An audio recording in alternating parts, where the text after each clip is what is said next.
একটা আম রয়েছে, হবে নাকি আর কন্ডিশন রয়েছে।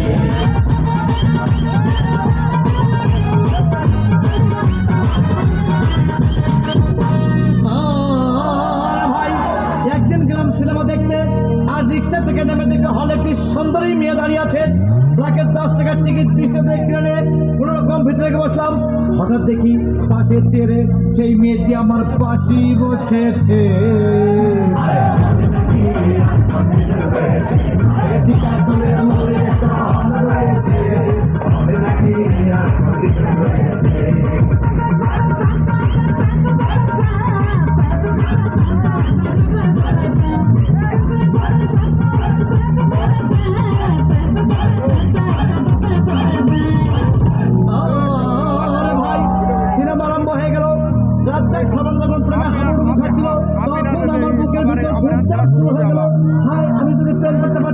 তখন দেখি পাশে সিটে বসা সেই মেয়েটি আমাকে চিমটি মেরেছে।